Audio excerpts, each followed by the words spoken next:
Hey there, this is Ed Beard again with the Employer's Edge, and we got into a really interesting discussion this week with a client on managing or hiring specific behaviors. In this case, they're growing really fast.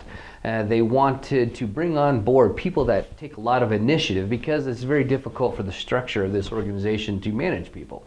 Initiative is critical. And so we had a discussion on what initiative looks like.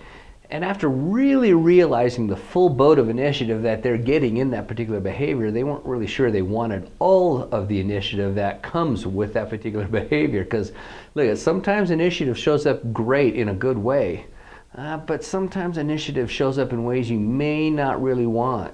Here, let me give you an example. Let's just say you have an initiative, the organization has an initiative this quarter for cost reduction out in the warehouse. And you have a warehouse manager who's highly initiative, but their initiative is to implement a certain safety measure. You know, they're out there painting lines on the warehouse floor instead of worrying about the cost reductions that you give them direction to worry about.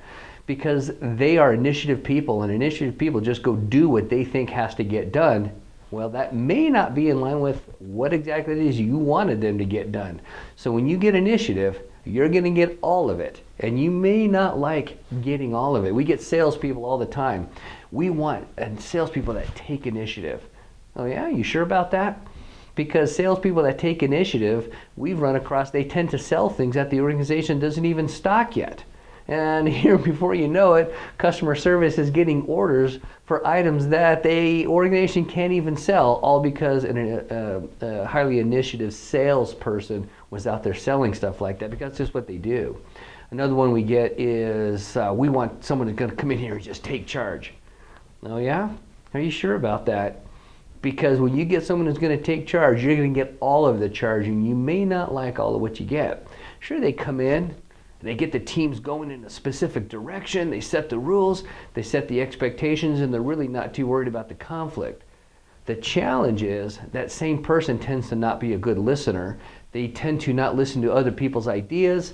People don't feel heard. They tend to disrupt teams. And actually, they can cause that highly assertive, take charge person can cause a lot of mistrust in the organization, and we all know that doesn't lead to a good thing. Collaboration may be a third. We are a very collaborative culture. We hear that a lot. Okay, that's great, and so you want to hire collaborative people, or so you think. Just understand, collaboration to some people means always get together and have a ton of meetings. Well, you already have enough meetings. I don't know if anybody wants more meetings. Well, that's how collaborative people do what they have to do, is they get people together, they huddle all the time.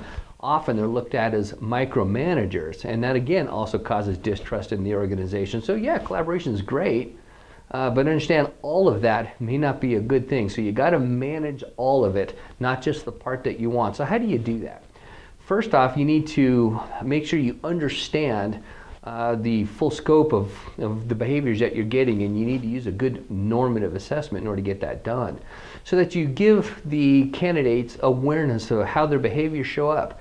You give managers behavioral considerations on how to manage to those certain behaviors, so that they help people through the behaviors when they work, and they help people move forward or dial it back when that behavior may not be such a good idea.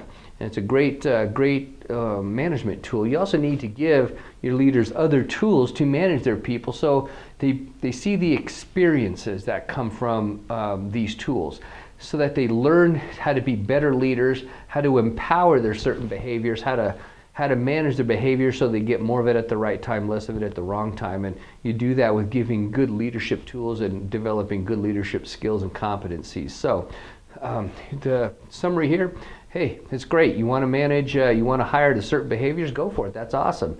Just know you're going to get all of that behavior when you get it, and you're going to have to manage part of that very actively in ways that you may not have imagined up front. So I hope that helped. Go get her done. Take care.